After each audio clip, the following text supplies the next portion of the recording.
Welcome to STEM Talk. STEM Talk. STEM Talk. STEM Talk. STEM Talk. STEM Talk. Welcome to STEM Talk, where we introduce you to fascinating people who passionately inhabit the scientific and technical frontiers of our society. Hi, I'm your host, Don Carnegas, and joining me to introduce today's podcast is the man behind the curtain, Dr. Ken Ford, IHMC's director and chairman of the Double Secret Selection Committee that selects all the guests who appear on STEM Talk. Hello, Don. Great to be here.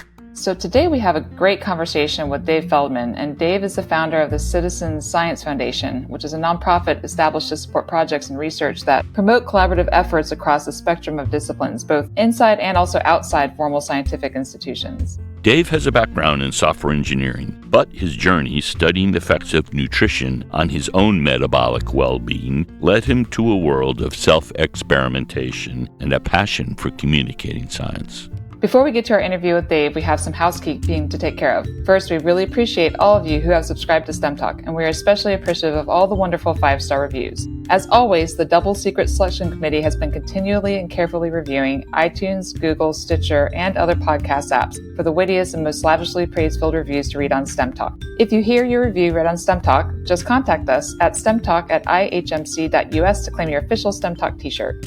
Today, our winning review was posted by someone who goes by the moniker Splash888, and the review is titled Newest Superfan. The review reads, I am so excited to finally have discovered this incredible podcast. I love learning about cutting-edge science. As an emergency room doc, I most often listen to field-specific podcasts. Broadening my awareness of research across other fields through this show is so enjoyable, especially learning the fascinating biographies of the researchers. As a mother of older school-age kids, I'm always telling my kids that most people follow a non-linear path to their careers, so keep an open mind about career options. I love the skillful way Don interviews these amazing scientists to describe the unique path that brought them to the interesting areas of work. Keep up the good work. I'm binge listening to catch up. Well, thank you so much, Splash888, and thanks to all of our other STEM Talk listeners who helped STEM Talk become such a great success. Okay, and now on to today's interview with Dave Feldman. STEM Talk. STEM Talk. STEM Talk. STEM Talk. STEM Talk. Hi, welcome to STEM Talk. I'm your host, Don Carnegas, and joining us today is Dave Feldman. Dave, welcome to the podcast. Thank you for having me. And also joining us is Ken Ford. Hello, Don, and hello, Dave. So, Dave, let's start by learning a little bit more about how a software engineer with a background in game design came to be so enmeshed in the science and pathology of lipoproteins. So we're going to start at the beginning. What kind of kid were you? I was definitely a very nerdy kid. I love to play with Legos. I love to, once I got my first computer, which was a Commodore 64, I love to code on it. I like to build things, but like many engineers, we're sort of known more for taking things apart. So I enjoyed getting on the inside of things that looked simple externally, like a clock. And then sure enough, you get underneath it. And on the inside, there's all these gears and wires and other things that could be involved. And that was always very interesting to me. So you've shared with us that your parents were, and I'm quoting this, happily divorced when you were 5, and that you grew up splitting your time between Denver and Wichita. So what were the best parts of your childhood? Well, actually, I would say that I enjoyed connecting with others, as you mentioned, because I was kind of coming back and forth between two households in two different states. That taught me the importance of playing well with other kids because I might only be seeing them for a portion of my time. So building relationships was, I think, very instructive in helping me to understand the importance of collaboration and getting projects going that also could be started and then also stopped at a later point as well. I understand that you've described your parents that you just mentioned both as graphic artists and a bit of bohemian, sort of hippie spirit types. What did you learn from them that ended up fueling your interest in science or other interests? Well, yeah, that's part of what's ironic is that I would say from both of them, I learned the importance of kindness. I think that how you treat others will pay big dividends for how you'll be treated in kind. But I'll concede they probably weren't as much into science as I would ultimately become.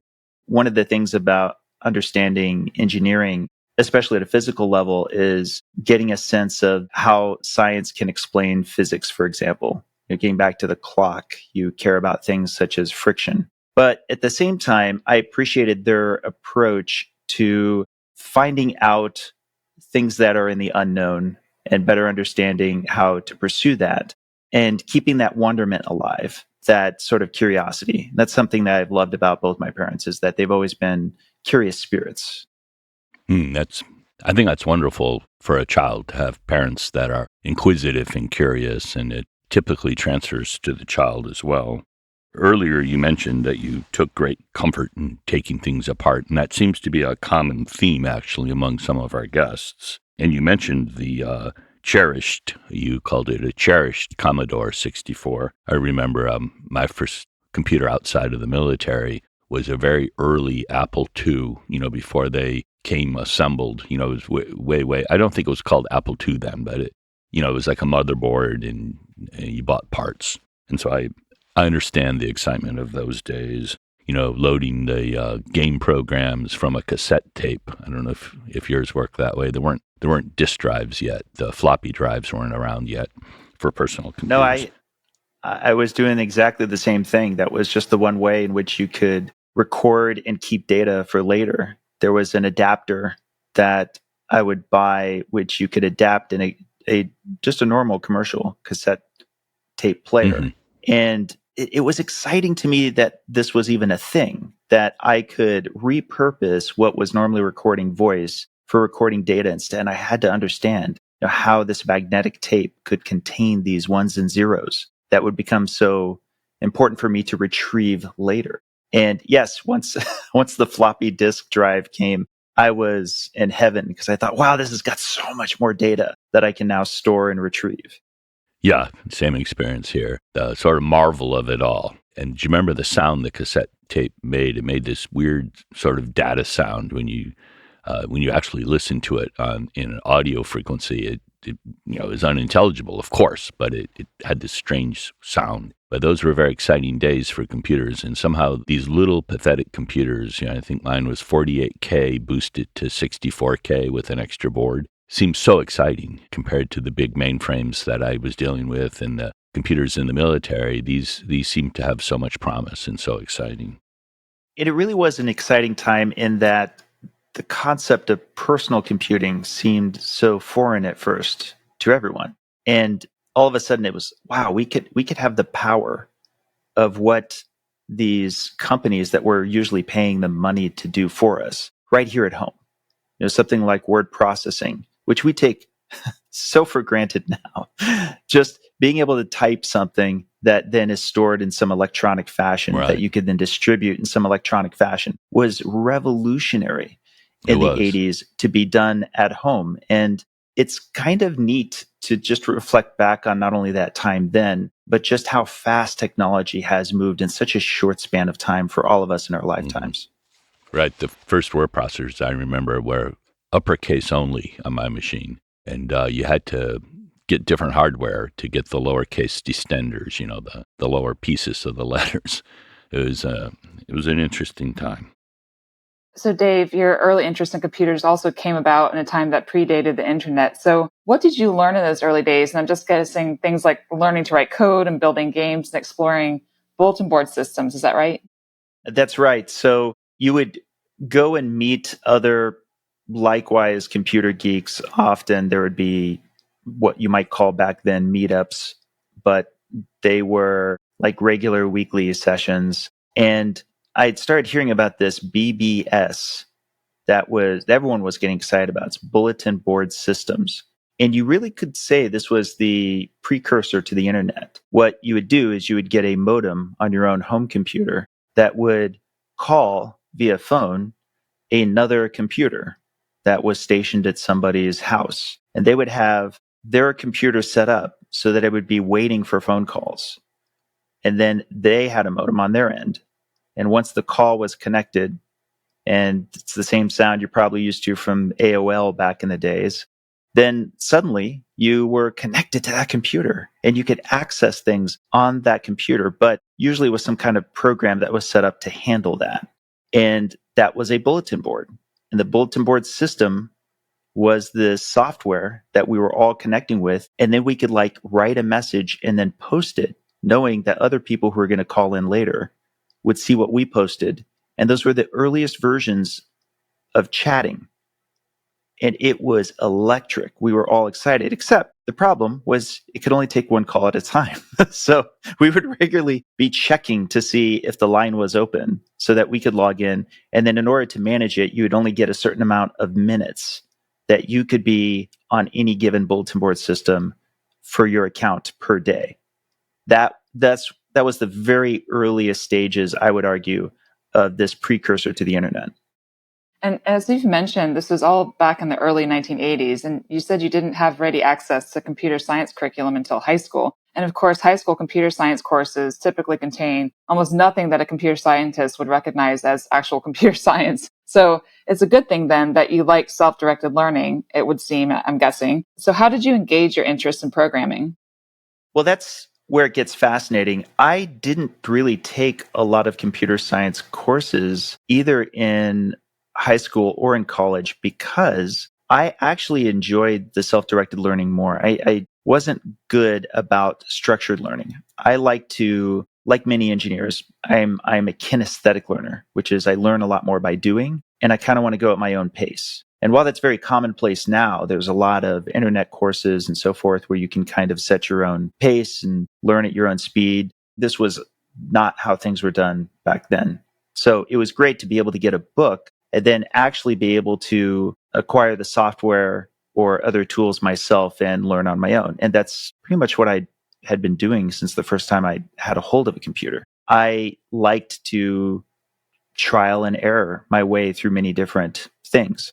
And that was something that's been a constant throughout my life. There are many different things throughout both my childhood and into young adulthood that I dabbled and was interested in trying out, thinking, hey, this coding, this engineering thing is sort of fun, but maybe that's not really going to be my career. And it wasn't really until the dot-com boom that I realized that probably was the direction I needed to go.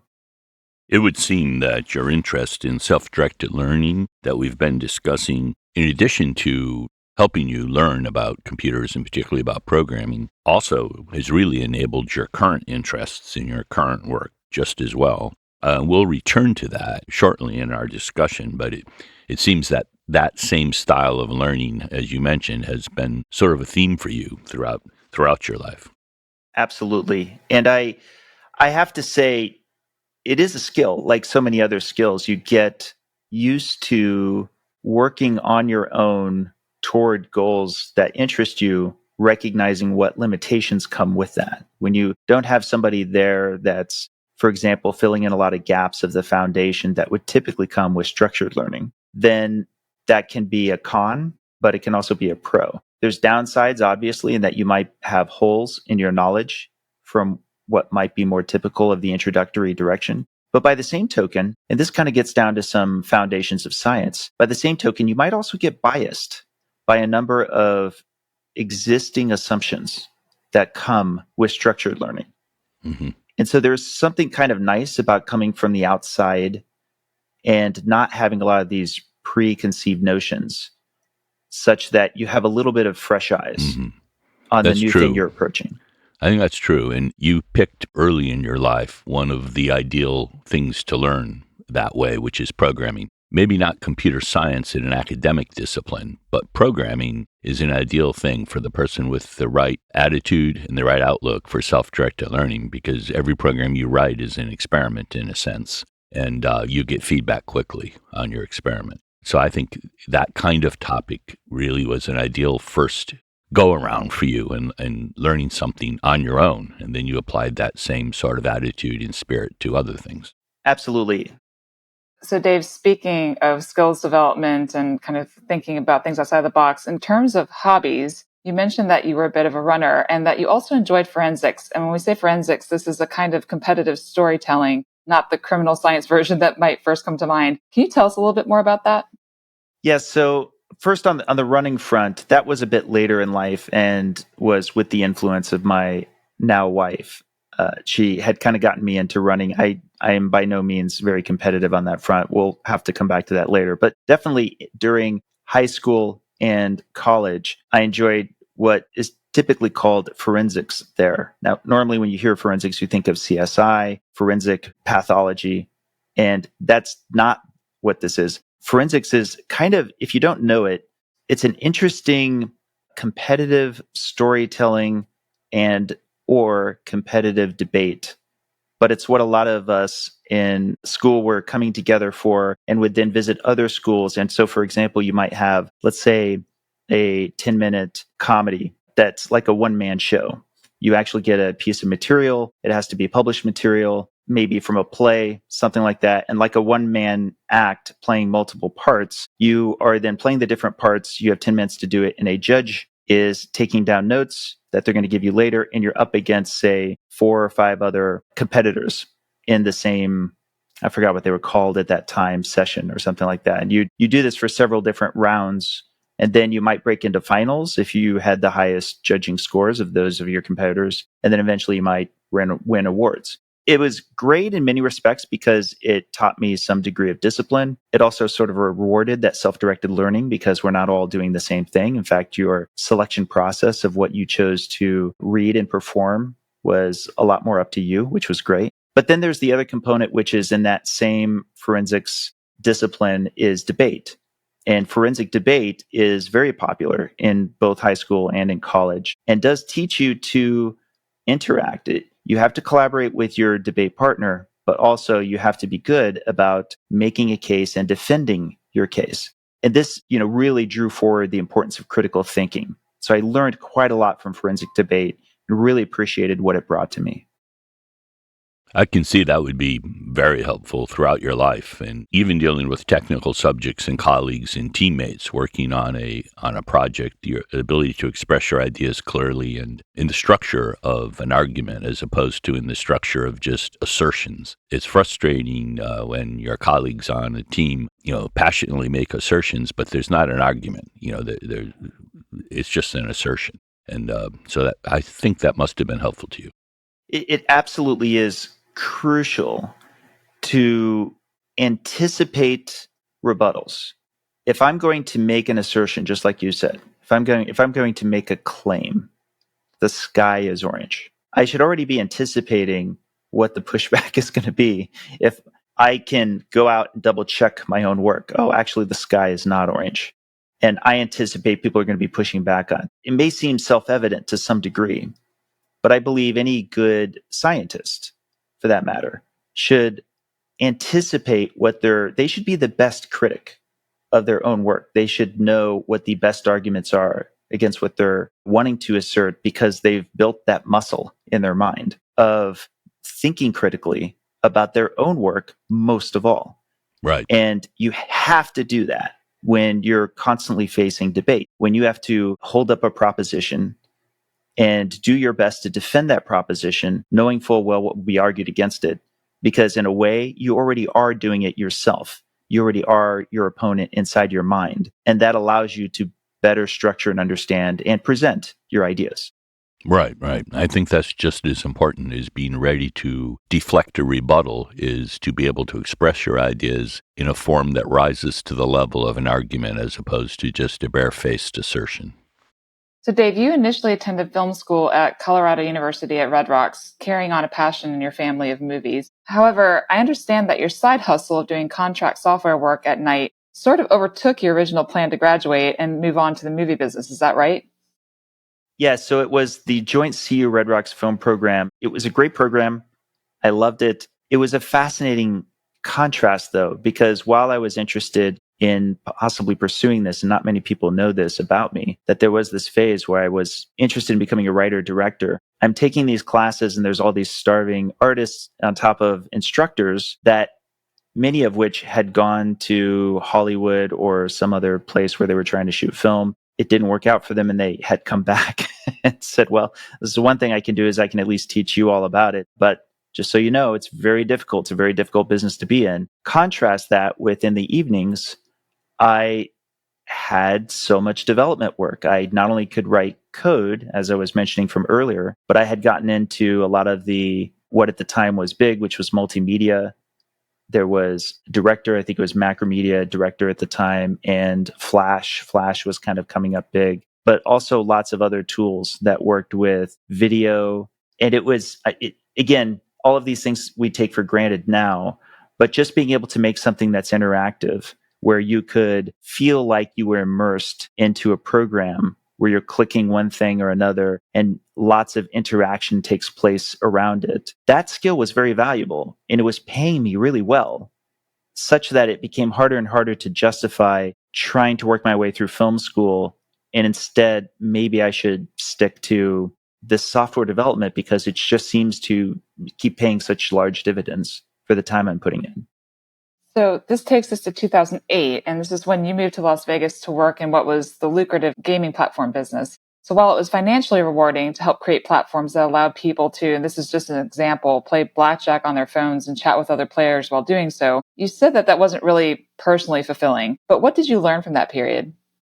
It's fascinating because when you usually say game designer, people think of a video game they may play on, PlayStation 3. But gaming, as they often call it here in Las Vegas, is these software platforms that are doing exactly what you described, where you could play possibly for money, or maybe it's social gambling where there's actually some social component to it. But yeah, the non-fulfilling aspect of it was I just wasn't really that much into the subject matter. I'm not as much into slots or playing blackjack on my own time. And it also didn't feel as productive. It didn't feel like I was really contributing in a strong way to the needs of society. Not that I think that was a necessity, just that there wasn't a lot more I could do. So whenever I wanted to do something charitable, I would say, write a check. But all of that said, I made many great engineering friends here. And I did feel like it was an exciting time because from a business and entrepreneurial standpoint, I was enjoying a lot of success. Things were moving up pretty quickly, and it put me in a good position for what comes later. Speaking of what comes later, we now move from 2008 to 2015, when you receive what you describe as the piece of paper that changed my life. What can you tell us about this piece of paper? This sounds intriguing. Yes, so a little bit of setup. For 2 years in a row, 2014 and 2015, I had gotten blood work that had something concerning me. The marker called hemoglobin A1C is well known for seeing if you're diabetic. And it had come in at 6.1 in 2014. And my doctor alerted me that he said, this actually suggests you're pre-diabetic. And that I recognize the word diabetic because it's quite rampant in my family. I said, oh, you know what? I think it's just because I've been eating a lot of junk food, pushing this deadline around development. I'm sure that's what it is. The year later, 2015, I was stunned it came back at 6.1 again because I thought that I'd cleaned up my diet. I thought that I'd fixed what I did from the year before. So the fact that it came back 6.1, I got very concerned. I started to do research, and I came across what at that time was called low carb, high fat, LCHF. Keto wasn't that big of a thing, but it was pretty close to keto anyway. So I thought, okay, I'll try this for a little while. And so I went low carb, high fat, and I was stunned at how good I was feeling and felt very confident that I was addressing the diabetes because my carbohydrates were going down. Diabetes is, this is a bit simplistic, but basically it's a disease of dysregulation of glucose metabolism. And at least in the case of type 2 diabetes. And so by just having less glucose, I felt confident. And I would later be proven right that my A1C would be coming down. Okay, while I'm feeling great, both my dad and my sister, they're getting inspired by what is my success story so far. And pretty shortly after I start, they start. And 6 months later, they get their blood work back and they're looking good across the board. They're agreeing that this was just a great move for us and our family. I get my blood work after them. And that's when I get that sheet of paper. That sheet of paper contained all of my blood work, which I was excited to see because I knew it was going to look great. And then I see my cholesterol levels.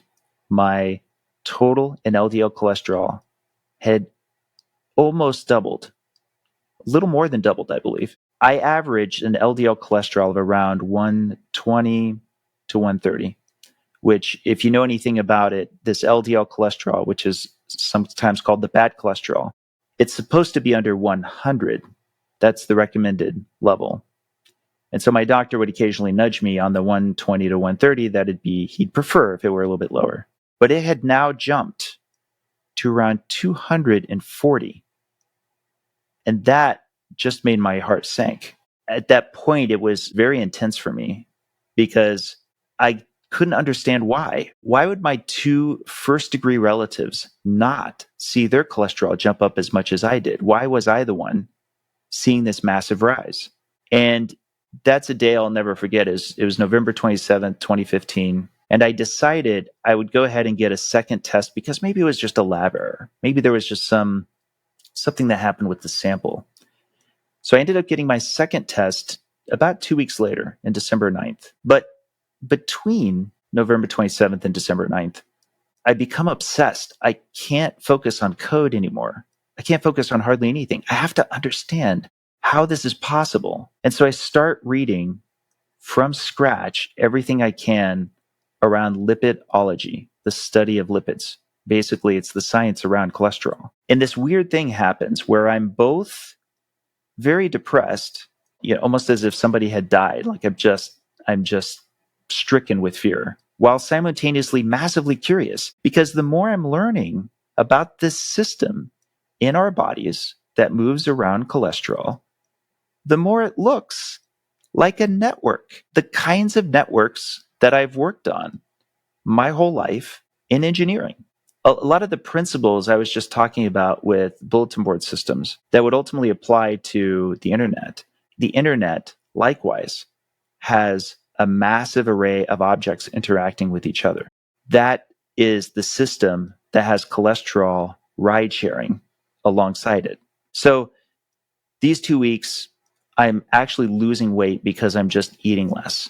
I'm afraid of the amount of saturated fat I'm consuming, or at least fat overall, is going to increase my cholesterol. So I get to where I'm almost food phobic. And I'm eating probably about half what I normally do, and I lose a lot of weight. And I'm thinking to myself, you know what?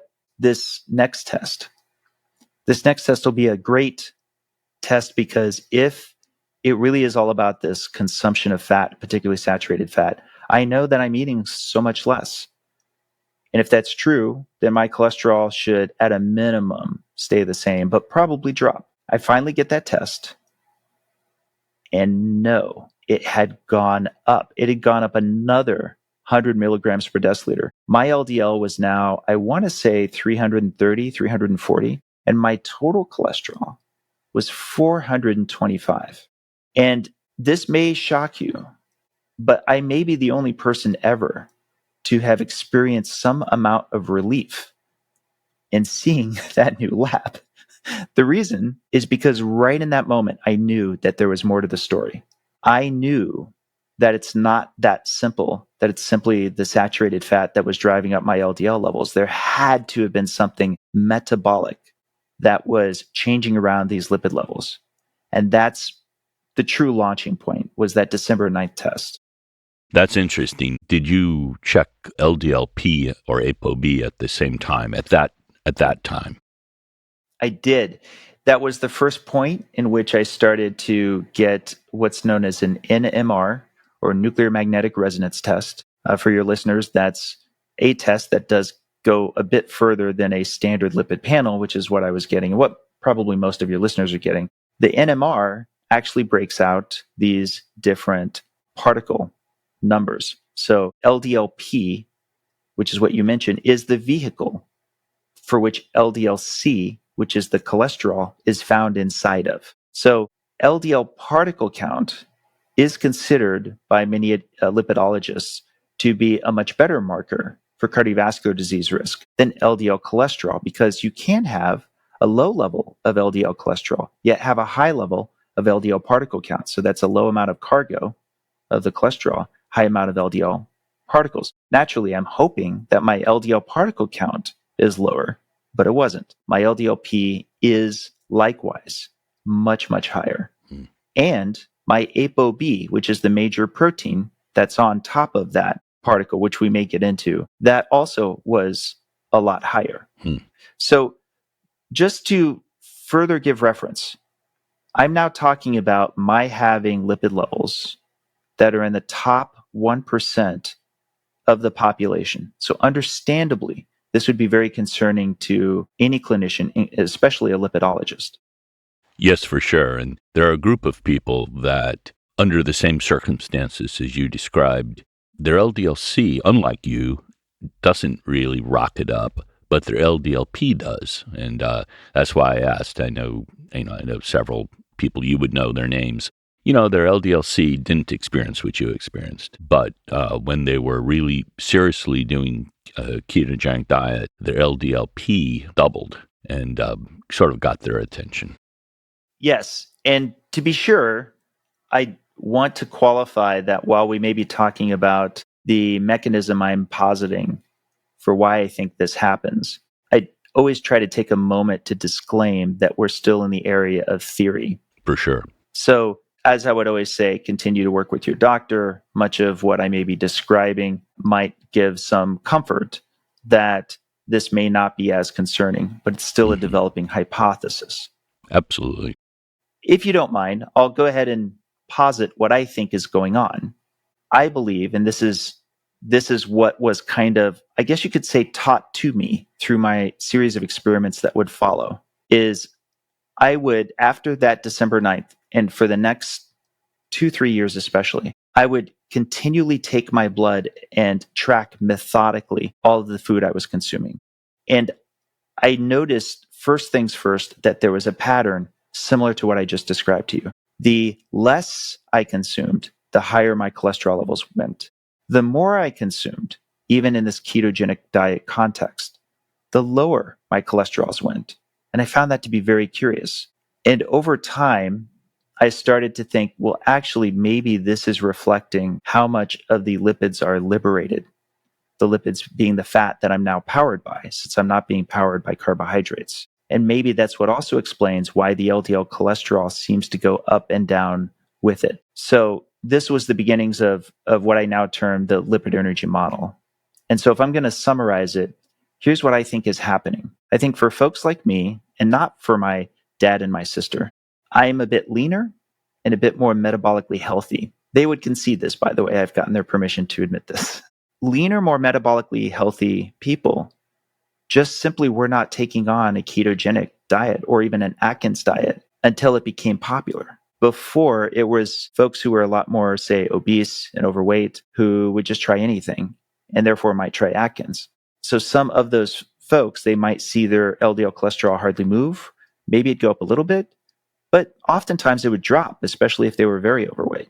Only recently would there be folks like me who would actually try intentionally to be on a very low carb ketogenic diet. And so in being powered by fat, the stored levels of glucose in my body that came from carbohydrates would get low enough that my body would then want to be powered more by fat. And that includes fat in my own fat cells. And so as that fat would get liberated, it would need to get trafficked more. So not only are the tissues around my body making use of it more, because they're being powered by fat, but I would need to also package them in my liver, and the liver packages them into something called a VLDL. VLDL is the precursor to LDL. A VLDL is bloated with the fat. That fat in the form of stored fat is known as triglycerides. And then that would get trafficked around in the body to both replete my fat cells again, because they're turning over fat at a faster rate, and to also power my other tissues, my oxidative tissues.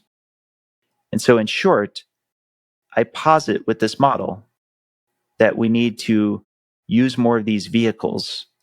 That includes VLDL, which are turning into LDL at a faster rate and thereby leaving more LDL around that can be detected in the blood work. That's what I think is happening. And as of now, while I may be jumping a bit ahead in the story, we now have a lot of published papers around it, and we're doing more formal science to elucidate this. Let's talk about one of those papers. You have the concept described in the paper and other places of a lean mass hyperresponder. In some ways, I don't like that term. Maybe you'll think of a better one. But it's something that appears in particular in a paper that you are part of in January 2022. It was published in Current Developments in Nutrition. And the paper was titled Elevated LDL Cholesterol with a Carbohydrate-Restricted Diet, Evidence for a Lean Mass Hyperresponder Phenotype. So just to clear up the meaning of a lean mass hyperresponder, would you tell us what that is and what are the qualifications to fall into that category? Yes, and that's why I'm glad we set this up with that model that I just described. How did this all come together to where we would identify this very wordy name, which, by the way, I agree, it's not the best name, but I think we're kind of married to it now because it's now quite commonplace in the community. So this is what happened. I'm going to go back to 2017. This is now 2 years since that fateful piece of paper. And these experiments I kept putting out, I kept blogging, I kept presenting on it. And more my blog, cholesterolcode.com, became kind of a central hub for everyone who was interested in this. And so they kept sharing their data over social media with me. And I kept seeing over and over again this triad, as in these three markers. So not just the high LDL cholesterol, but a corresponding high HDL cholesterol, the so-called good cholesterol, and low triglycerides. These three together were very prominent with me versus my other family members. And I would see them have an even greater prominence, be even more extreme, especially on the LDL and the HDL, with some who were much leaner than I was. And oftentimes, this counted for even more if they were very athletic, such as if they were runners or cyclists, something along those lines. And that's part of what further helped me understand this model. Because if you have less fat mass, then actually you have to traffic it more frequently. That's the hypothesis, that there's a reason for more global redistribution and repletion of these fat cells. And so this became exciting because this phenotype of responders seemed to cross all of these different ethnicities, all these different ages, across the sexes. It was shocking how ubiquitous this was and how commonplace it was once you hit this level of very tight carbohydrate restriction on top of being very lean and seemingly metabolically healthy. And again, if you throw in some fitness, that exasperates it further. But the term hyperresponder was a bit too vague because it kind of meant anybody who sees any increase in LDL. So I kind of co-opted that term and added lean mass hyperresponder. So we sometimes shorten it to just LMHR. And when I wrote this article in 2017, I honestly didn't know truly how common it really would be. And as of today, it's still the most commented on article because it was an explosion. It was like I could really feel it within a couple of weeks, just how much this landed, because I had no idea. There might have been a bunch of people who were much more, say, overweight, who'd say, no, I have those cut points. I have that triad of very, very high LDL and high HDL and low triglycerides. And so let me tell you what that cut point is for anybody listening. It's an LDL cholesterol of 200 milligrams per deciliter or higher, an HDL cholesterol of 80 milligrams per deciliter or higher, and triglycerides of 70 milligrams per deciliter or lower. And just so you know, those three in isolation are already very rare on their own. It's already very rare to find anybody with an LDL, standing LDL, that's above 200, or an HDL above 80, for example. So those three together, and the fact that so many people were coming forward to report that they had that triad, was very cathartic. It was an extremely impactful experience for me. The one footnote I'll throw in, though, that became very relevant to me in my life later was I was just following it to its logical conclusion. I kept thinking, how this relates back to the energy model I just described. And I'm writing this at the time in this article. I think this might actually end up applying to children. Like, we don't see a lot of blood work from children because they're not normally getting cholesterol tests. but it would make sense. It would make sense that they would be more often metabolically healthy. And of course, many of them would be lean. And that became a big deal because I then started getting some parents that were writing in who had children who had reason to get blood work, such as epileptics or those with severe type 1 diabetes, and also wanting to adopt a ketogenic diet. And sure enough, they too were exhibiting this lean mass hyperresponder phenotype. And that became a driver for me wanting to get the risk data. One of the things I don't like about that label, though I can live with it, is, you have the triad that you described, and it's a clear thing. It's something that can be measured, and you have clear points where it comes into effect. You said HDL 80 or higher, like that, right? But the lean mass part, I'm not sure what leanness means. When you read these papers, it's based on BMI, and you can have a very low BMI and be skinny fat. Most endurance athletes might fall into that category, or many do, I'd say. And you could be very muscular and, according to BMI, be borderline obese or actually obese. And I was thinking that maybe is it the thinness of the person you're after? Because that's what BMI is really measuring. Or is it the body composition? And I think either is fine with me, but I think it would be good if it was more clear which of those. With a DEXA scan, you could measure body composition, but it might not be what you want. It might actually be, like you mentioned, children. It might actually be their thinness or their shape of their body. But have you thought about looking at this and see if it holds up under DEXA? Because DEXA would allow you to also learn a lot more about the fat composition, where it's located. And I think it might be useful.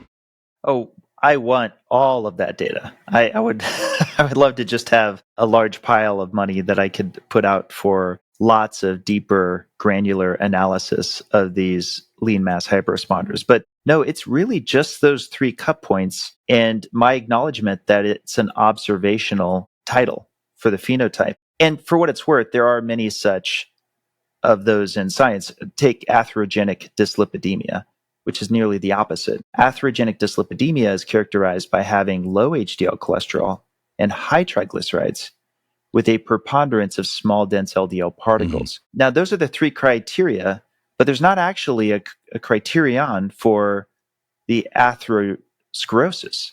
You don't actually, you can have atherogenic dyslipidemia without having atherosclerosis. Well, sure. And you can have atherosclerosis without having those cut points for atherogenic dyslipidemia. Same thing with like PCOS for polycystic ovarian.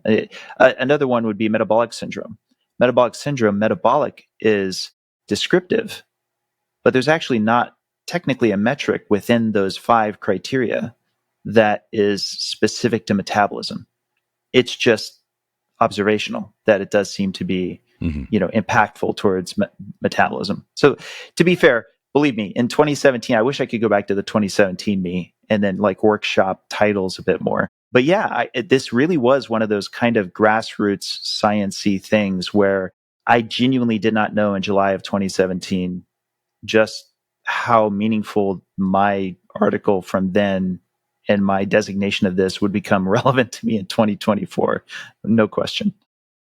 We've been talking about these hyper responders, and my comment was really about whether the leanness matters, and are we talking about leanness or body composition? But how prevalent do you think this? You mentioned that you sort of blew up. You had lots of response. And I remember when the paper came out, a well-known author in this area sent me an email and said, have you read this paper? And he basically said, I think I'm one of those, right? And so a lot of people must fall into that category, but it's hard to get a percentage estimate. Do you have an idea of how large that population is? Well, part of why this is so difficult to estimate is because of how different these populations are. So if you go to your typical low-carb diet, I'll give you a great example. David Unwin is a doctor out of the UK who I literally just retweeted his tweet a couple hours ago. And he emphasized why he is pretty confident he just almost never sees hyper responders. He almost never sees hyper responders because his patient population just tends to be higher BMI. They tend to be over 25, many of them in the 30s and above. And so he just doesn't see this phenomenon. But to be fair, patients aren't usually coming to him if they already are more commonly in a metabolically healthy state. Right. It's a skewed population you would have as a physician on this. But take Volek and Finney. They are scientists, researchers, who were very interested in keto as it applies to athletes. And they themselves have a paper from 2018 on this phenomenon because it was so common in their population that they were studying, especially when putting keto athletes against mixed diet athletes or even high carb athletes, how common it was for there being a ubiquity of higher relative LDL cholesterol in the keto athletic group. And so because these two don't intertwine and interact as often in an average population that's getting examined, it's not as easy to determine. But what I can say is that we have a Facebook group right now that is focused on the science of lean mass hyperresponders, and its population, the total number of members in the group, is around 11,500 right now. And I would speculate probably about a quarter, maybe 25%, are either borderline or fully lean mass hyperresponders, hitting all of those cut points. And again, that's a skewed population as well, but that's a big number either way. No, and absolutely. And this is what's tricky about it is there's not a really easy way to get a random sampling. Agreed. Of those who are adopting a ketogenic diet. It'd be a substantial and expensive undertaking. For a very novel question. I shouldn't even say a novel question. I should say for a question that probably the juice wouldn't be worth the squeeze. I'll put it that way. Well said.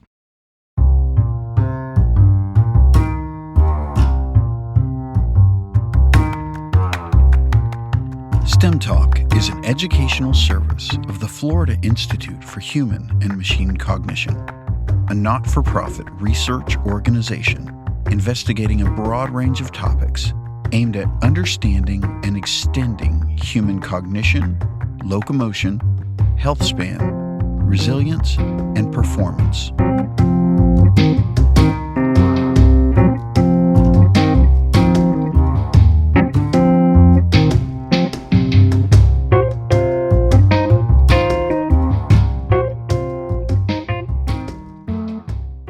So Dave, I think our listeners will be very interested in the case report published in Frontiers in Endocrinology in April 2022. So this paper is entitled Case Report, Hypercholesterolemia, Lean Mass Hyperresponder Phenotype Presents in the Context of a Low Saturated Fat, Carbohydrate Restricted Diet. And this paper highlights the case of one of those hyperresponders who adopted a ketogenic diet for management of ulcerative colitis. So can you share a little bit about this case?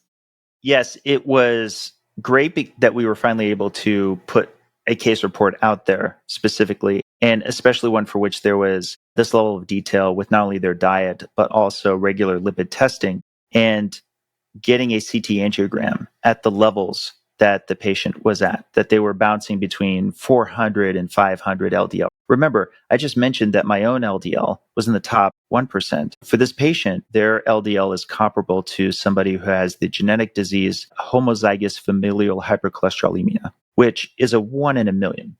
It's very, very rare to see LDL levels this high. And before recently, pretty much the only time you would ever see LDL levels this high was specifically due to a genetic disease that you were born with and for which you would see them at that level. So this was important because we also drew a comparison within this case report with what their final standing scan data, their heart scans through something called a CT angiogram. It showed that this patient had no plaque after a little over 2.5 years being on a ketogenic diet at these levels, at LDL levels in the 400 or 500s. It also highlighted how saturated fat was not the central determinant of this patient's LDL levels, which is a common thought process. Just like with me early on, I thought maybe the saturated fat was what was driving my hyper response. And while we think saturated fat is a component of potentially higher levels of LDL, we're quite confident it is not the central component, particularly within this population of lean mass hyperresponders. And this case report, I think, illustrated that pretty well. In those folks, how long was that population on an extremely low carb diet? You can see this response relatively quickly, and we know this through both published materials and anecdotally within this Lean Mass Hyperresponder Facebook group. There's probably, I want to say, at least a dozen times I've read people seeing it within a month. No, I meant how long were they on that diet previous to having the CT angiogram? Oh, in the case of this case report is for 2.5 years. But when you're talking people plural, you know that we have a study of our own that's out of Lundquist, which we haven't chatted about yet. We'll come to that one. That's really interesting, I think. But this was the first published that I'm aware of. This is the first published report of a lean mass hyperresponder with corresponding CT angiography. Right. So this individual was basically eating that nutritional plan for roughly 2.5 years before the CT. Correct. Yes. Okay. Got it. So sort of keeping on this theme, given that cholesterol and lipoproteins are remarkably elevated in this group, what do you feel are the cumulative cardiovascular implications over a long period of time for this group? And perhaps nobody knows. You've done some work with notable lipidologists. What do they think about this situation? One can imagine getting a CTA scan and having a good result. And I can imagine lipidologists would still be nervous about a very long-term effect that you wouldn't see quickly. What do you think about this? And maybe it would just be an indication to continue to check, continue to be watchful. What do you think? Yeah, that is the open question. It used to be very early on while I was theorizing about this, I would say that I feel optimistic, but I just genuinely don't know. And as my profile has grown, I started feeling concerned that people were sort of taking my just saying that as instructive in some fashion. So I would say, okay, I'm cautiously optimistic. Let me emphasize the cautiously. And now it's interesting because I almost don't even say that phrase at all because I feel like it still gets taken as too instructive. I want to double and triple down that this is unknown and we're still at the early stages, even for all the work that I feel like we've done and even for the data that I know is going to be released soon. We have something that's published that's going to be coming out, the very first published data from this larger trial we'll talk about in a moment. I think we can't say what the cumulative effect will be.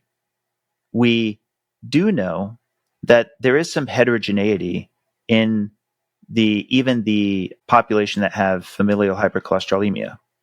We know this because one of the major authors that I'm working with, Dr. Matt Budoff, along with Karam Nasir, who now I'm also working with on another analysis, they've published papers that show those who do have FH, who have very high levels, if let's say they have a coronary artery calcification score, a CAC of 0, then they look no different on their risk level in the future from anybody who has lower levels of LDL comparatively to them who likewise have FH.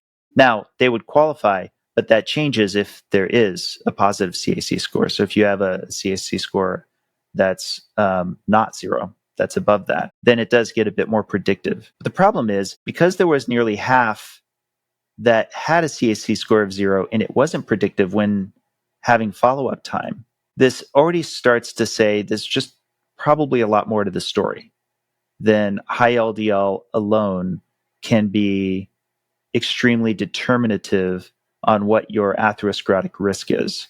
Oh, almost for sure. I think you're right, Dave. Right. And I think that to steelman the pro-lipid lowering position, they would say, look, we can all agree that it's multifactorial. The issue is that if we can feel confident LDL is a component, then lean mass hyperresponders, even if they prove to be lower risk, could be even lower risk if they had all the same things the same, but they had lower LDL. Right. And I'm happy to acknowledge that they may be correct. The question that I think is an interesting and important one that we can answer quickly is, how big a risk are they right now? Because there are still going to be populations that are going to choose to forego cholesterol-lowering therapy. And I think if we're bringing an answer to them, let me give you probably the most obvious examples. The people who I know who have the highest levels of LDL right now, right at this moment, are people like this patient in the case report we just talked about, where they have a very severe medical reason for why they want to be on a ketogenic diet. So if they get really, really low in carbs and they're very lean and they're very athletic, they might see levels like this patient, this case report where it's say 500, 600. I know some that are like 700, 800. I tell all of them the same thing, which is this is unknown territory. Of course, this would be considered very concerning. I can't give medical advice, but I think a lot of people in this position would get CT angiograms so that they would at least know where they stand at the moment. And maybe there's further follow-up past that point, of course. But do we know enough to say, we feel confident you cannot continue with this diet if medication can't bring your levels low enough? And that's why I became interested in seeing how I could participate in making this happen. Mm-hmm. Getting the research around studying the risk specifically. It's just, that's the one twist to my story is after 2017, I was trying to get cardiologists and lipidologists who were researchers interested to do this study. And I couldn't make it happen. So in 2019, I went ahead and founded my own public scientific charity. It's bona fide 501c3, where we would just raise the money ourselves to pay for the research to happen. So you touched on this a little bit already, Dave, but back in May of 2022, you published a paper in the journal Metabolites, and it was titled Lipid Energy Model, Reimagining Lipoprotein Function in the Context of Carbohydrate-Restricted Diets. So can you just explain a little bit more for our listeners what the lipid energy model is, and then really expand on its significance? Sure. So the major factor that we would posit is as you're restricting your carbohydrates further and further, this ultimately results in a lower amount of glycogen stores in your liver. And as you get below a certain threshold, this will ultimately result in a cascade of different components that activate more full body lipid turnover. So you have something we would refer to as hypoleptinemia, which we would later publish on when we got data on this. Leptin levels come way down. This can have downstream impacts on the HbA axis and thyroid, and you have greater release of these fatty acids from your adipocytes, your fat cells. So as more fatty acids are being liberated from your fat cells, that means more of your surrounding tissue can make use of those instead of the glucose that they now have less made available to them because you're lower carb and higher fat. That also means, though, more of the fat that's getting liberated coming into the bloodstream is getting picked up by the liver. And as it's getting picked up by the liver, it's getting repackaged into triglycerides, which are the stored form of fat, and then placed into new VLDL. VLDL are ApoB containing lipoproteins that the liver secretes. A higher secretion of these VLDL are coming back into the bloodstream, and they are both repleting those fat cells that are liberating the fat at a faster rate, and also powering those same tissues that are using the smaller amounts of fatty acids. This, by the way, includes especially the heart.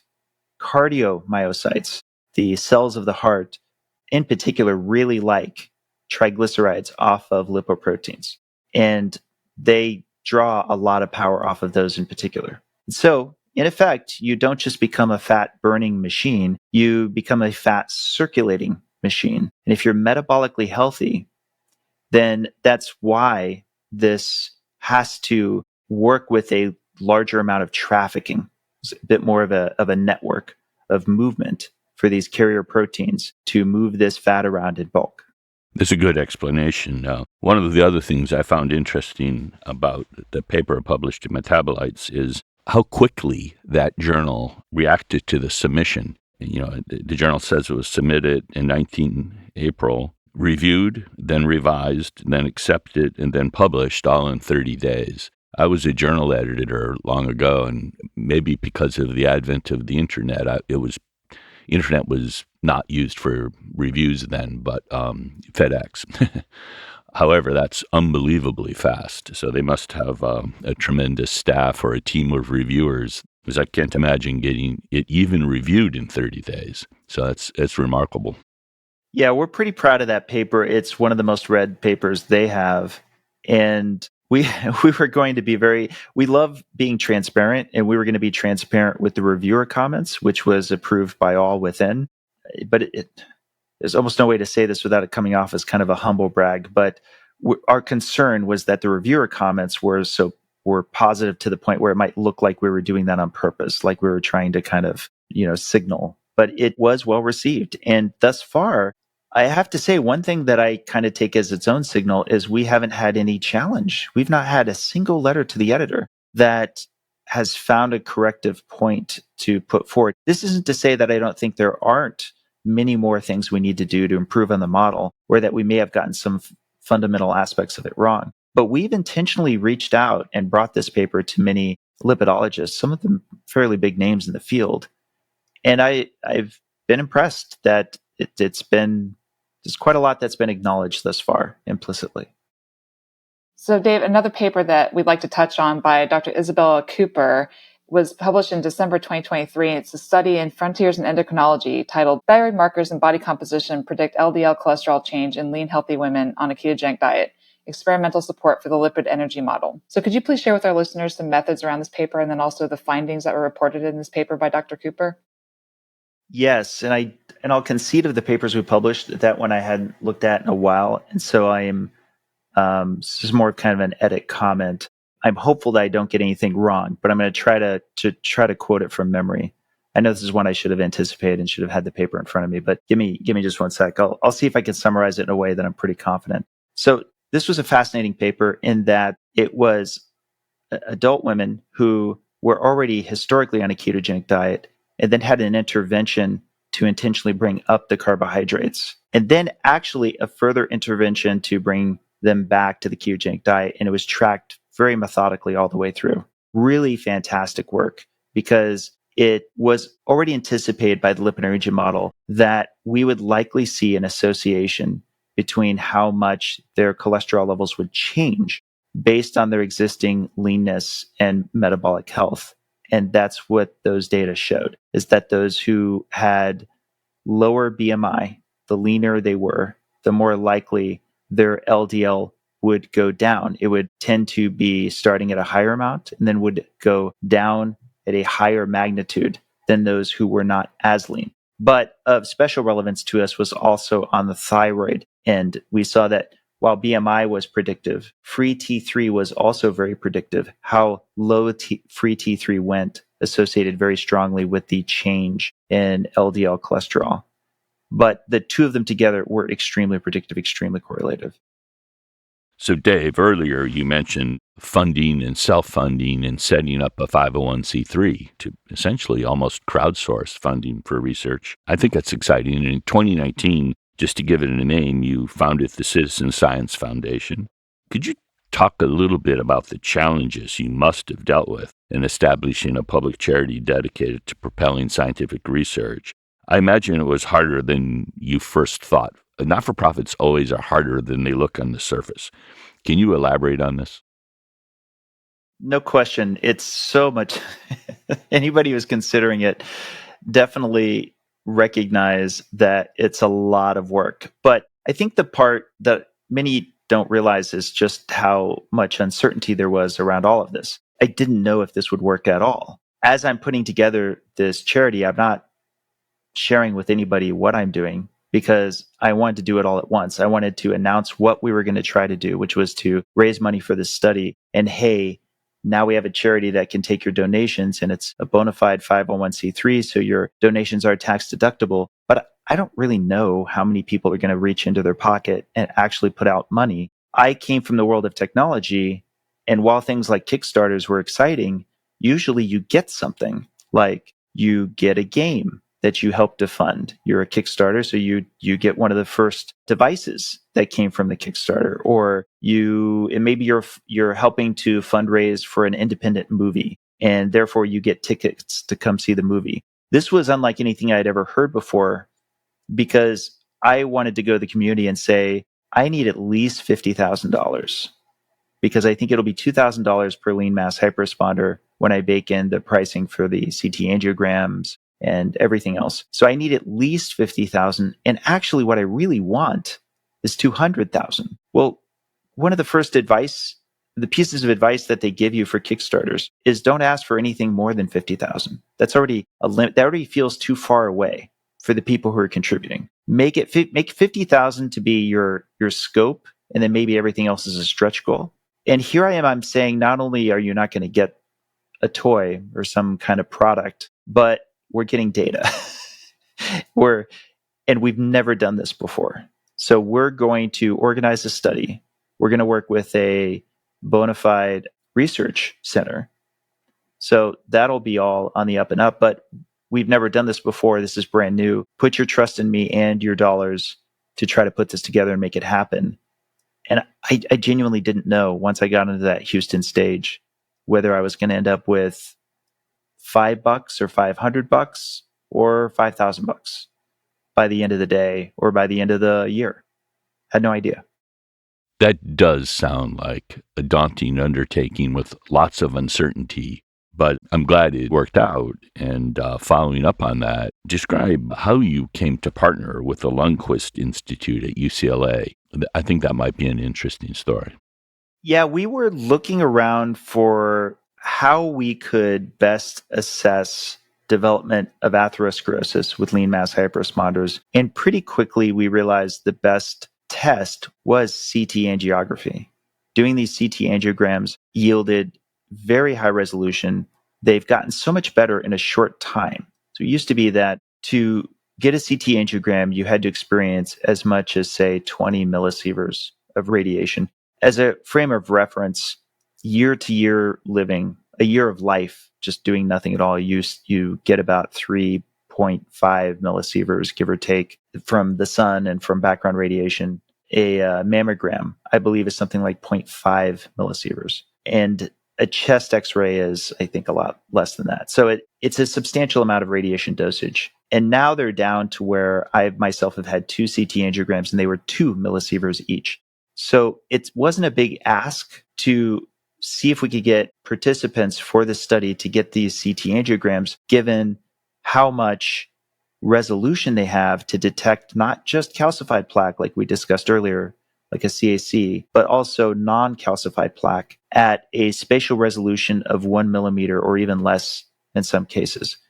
That's amazing. That's like really excellent data to detect if they are rapidly developing atherosclerosis. And we need to find somebody who is an expert in CT angiograms, and part of who helped us, who really laid down why they were so good and made that pitch, was Dr. Matt Budoff. We got in a meeting with Dr. Matt Budoff. He explained not only were these scans great, but the original intent was for this to be a 5-year study. We figured it'd have to be 5 years to get meaningful enough data. He pointed out that no, it actually 1 year is more than enough time, especially at the exposure levels we're describing. If the LDL cholesterol, if the LDL particle count, if the ApoB is all at these super high levels that we've been describing up until now, given the present lipid hypothesis, we should for sure see a signal of very rapid developing plaque in our participants with CT angiograms in 1 year's time. And so that was it. We're like, Lundquist looks like the one we want to work with, and Dr. Matt Budoff sounds like the guy to take up the charge. Sounds like a good connection. Absolutely. What is the current state of the foundation? I mean, right now, do you have a collection of projects it's currently funding? Well, we have completed the original scope of this first study that I went to crowdfund, which is for the one I just mentioned for these participants. Right. They've all had their second scans. And we're now funding, or at least raising money for, a second study, a sister study to the lean mass hyperresponder study, which I'm calling the triad study because it's going to be a more relaxed criteria than lean mass hyperresponders. It's, for example, the HDL we're going to allow for being lower, the triglycerides higher, and possibly more risk factors. Basically, the first one we're doing was more restrictive in that you couldn't have existing cardiovascular risk factors.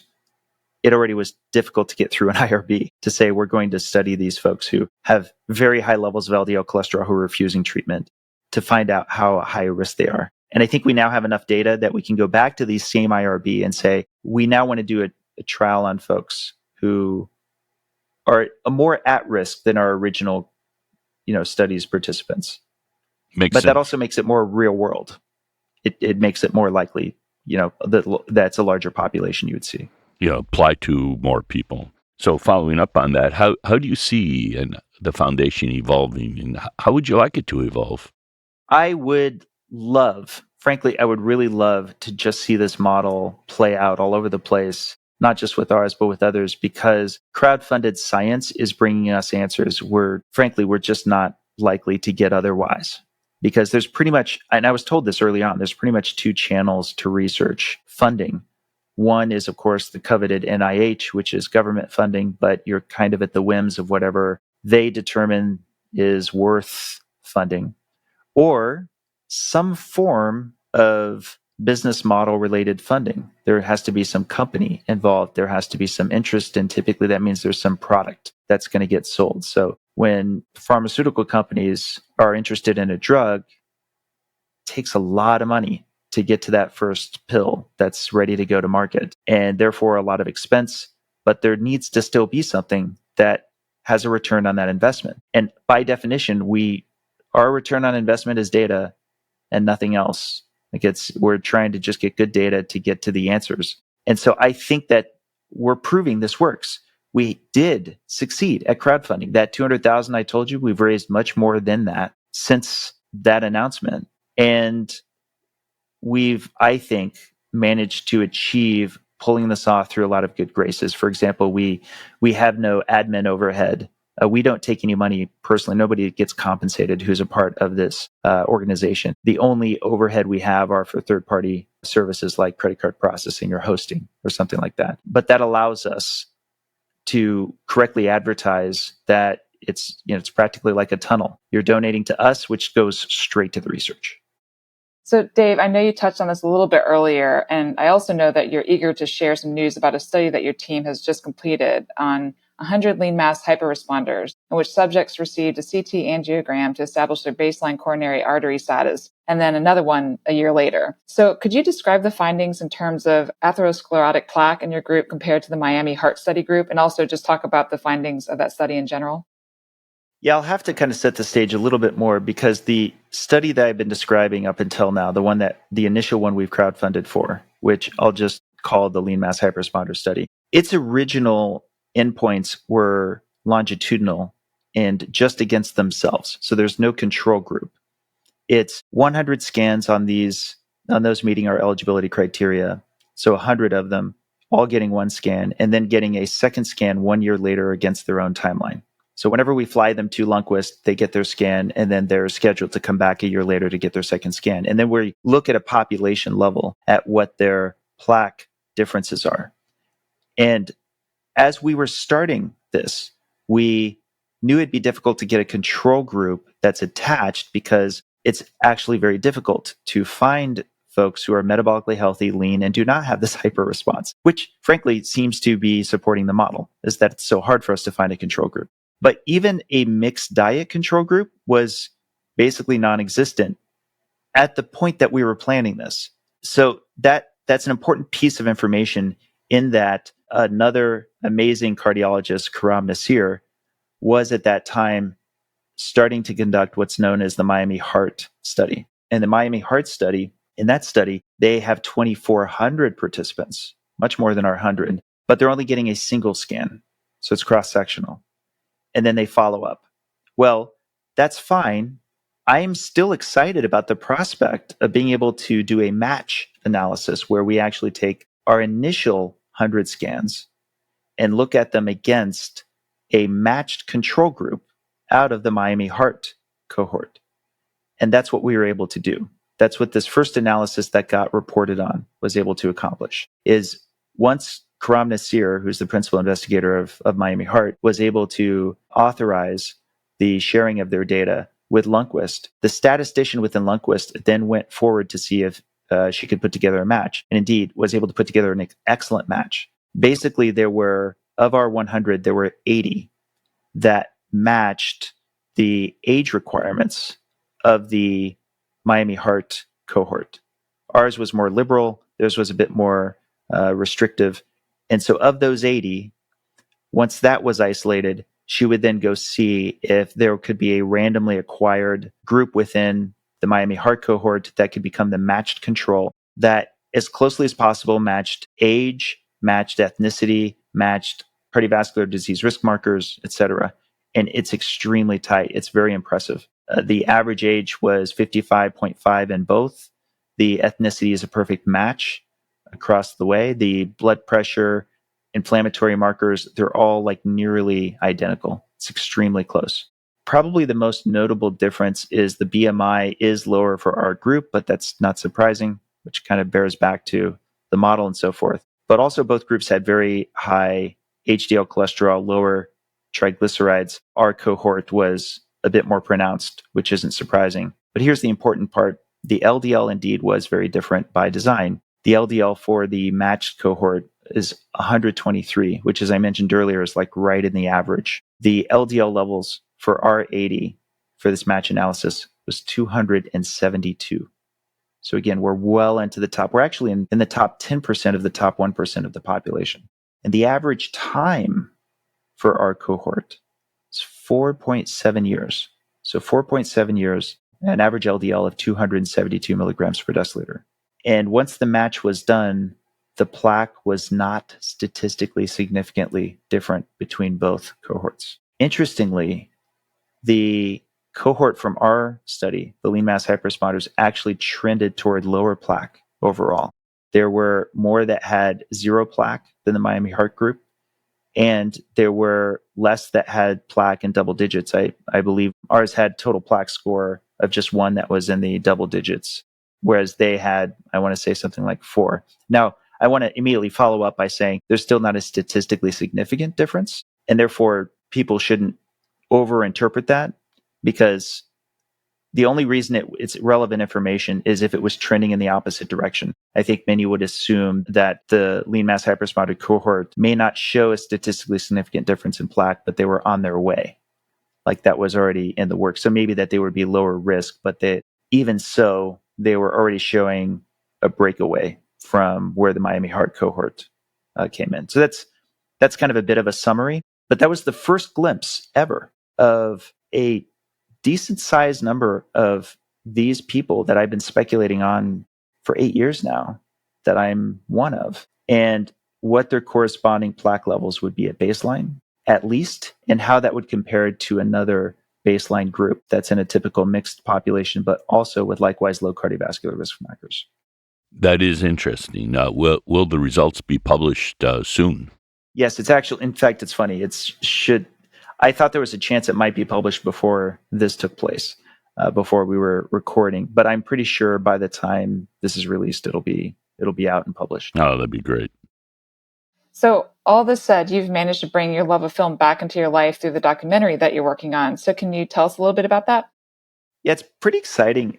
Jen Eisenhart she's also been long in this business of being a documentarian, and she's filmed a lot before. She also filmed Fat Fiction. And a friend connected us, and we started deciding to capture a lot of what was going to take place as it happened regarding both this study and going into this background, that my story and how this all came about, that's being put together right now. We, I think, got our first footage around, I want to say, the beginning of last year. And it's been kind of exciting because basically it's following not just this study, but all of these individual stories of people going on a ketogenic diet, and particularly those folks that have had efficacy, who like Nick Norwitz, like Jin Unwin, who's another person we interviewed. They have particular medical reasons for which a ketogenic diet is of special relevance, but also who are dealing with this factor, this extraordinarily high level of LDL cholesterol, and whether or not this is going to be a high risk for them. And I think it's going very well. Obviously, a lot of it's being written as it's happening, including this final analysis with the longitudinal data, because beyond the match analysis, the piece still yet to come is that comparison of the first 100 scans with the second 100 scans. And while I want to continue to manage everyone's expectations that I do believe there'll be an increase in plaque, as there would be with any group of 55-year-olds, will it be a pronounced increase?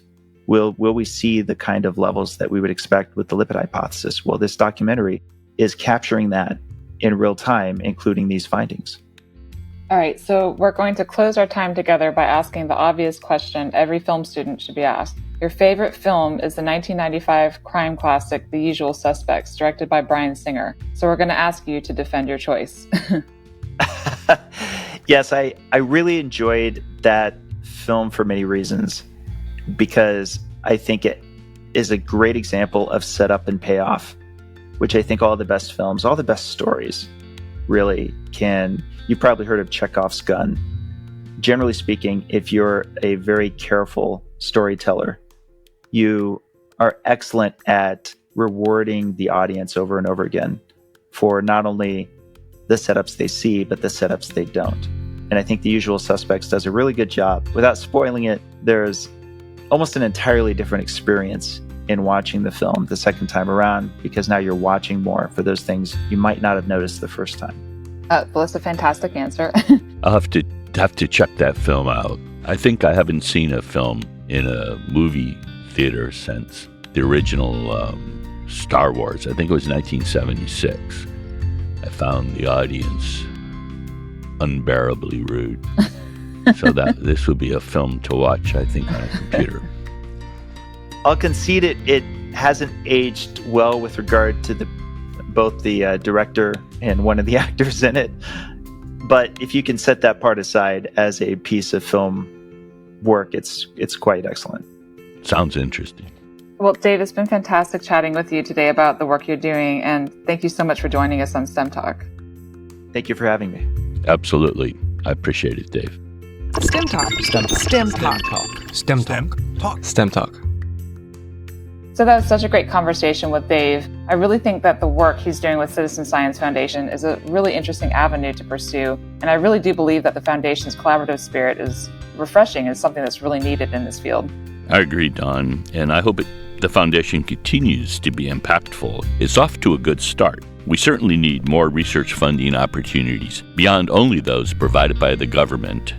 Agree with you, Ken. So if you enjoyed this interview as much as Ken and I did, we invite you to visit the STEM Talk webpage, where you can find the show notes for this and other episodes at stemtalk.us. This is Dawn Carnegie signing off for now. And this is Ken Ford saying goodbye until we meet again on STEM Talk.